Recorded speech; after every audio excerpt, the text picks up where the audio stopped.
वसति विभाग का उद्घाटन किया है। ग्रीन एग्रो ने बड़ा नाम यहाँ पर कई तरह के उद्योगों को कमाया है। किस तरह क्या कहना चाहेंगे? देखिए, सबसे पहले तो मैं बधाई देता हूँ ये एग्रो और इनकी पूरी टीम को।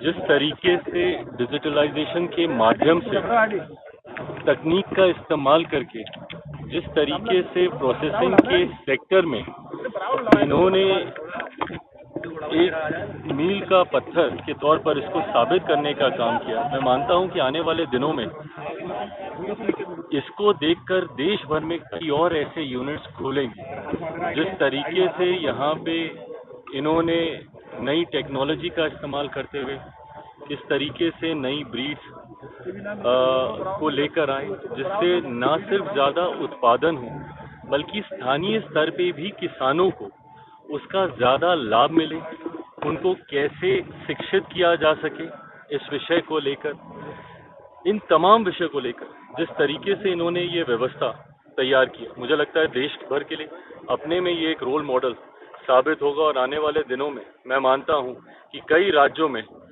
इसको रेप्लिकेट किया जाएगा। चिराग, बिहार में जैसा कि चुनाव होने वाले हैं, चिराग जो है मोदी के हनुमान बने थे, क्या मानते हैं नीतीश के हनुमान बनेंगे? मेरे प्रधानमंत्री जी के नेतृत्व में जिस तरीके से केंद्र में तीसरी बार सरकार चुनकर आई है, ये कहीं ना कहीं देश की जनता का विश्वास हमारी सरकार, मेरे प्रधानमंत्री के प्रति दर्शाता है। मैं मानता हूं कि एक लंबे समय के बाद बिहार में भी डबल इंजन की सरकार की ये व्यवस्था हम लोगों को मिली है। ऐसे में बिहार की जनता आगामी बिहार विधानसभा चुनाव के बाद भी पुनः एक बार एनडीए की ही सरकार को चुनने का काम करेगी, ये मेरा विश्वास है।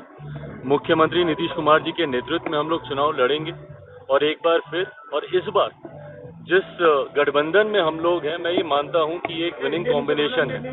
5 दलों का ये गठबंधन, जिसमें प्रमुखता से भारतीय जनता पार्टी, जनता दल यूनाइटेड, लोक जनशक्ति पार्टी, रामविलास मांझी जी और उपेंद्र जी की पार्टी है। मैं मानता हूं कि एक विनिंग कॉम्बिनेशन है और इस बार एक ऐतिहासिक जीत, 225 से ज्यादा सीटें जीतकर बिहार में इस बार हम लोग सरकार बनाएंगे, ये विश्वास है। नेता लगातार कहते आ रहे हैं कि अपनी सरकार वो बनाने जा रहे हैं और वो अपनी तरफ लाने की कोशिश कर रहे हैं, तो उस पर क्या कहना चाहेंगे? देखिए, दिन में सपने देखने का हक, अधिकार हर किसी को है। जिस तरीके से उनके शासनकाल का भय आज भी बिहार की जनता में है, 90 का दशक कोई भूला नहीं है।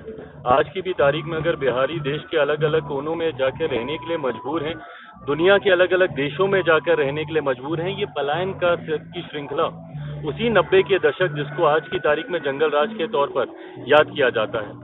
मैं नहीं मानता कि बिहार का कोई भी पढ़ा लिखा युवा या कोई भी पढ़ा लिखा परिवार उस दौर को वापस लाना चाहेगा। जिस तरीके से भ्रष्टाचार और अपराध का पर्याय ये जंगल राज की सरकार बन चुकी थी, मैं मानता हूं कि उसका डर आज भी बिहारियों के मन में है। इस बार बिहार विधानसभा चुनाव के बाद पुनः प्रधानमंत्री जी के सोच वाली सरकार ही बिहार में बनेगी।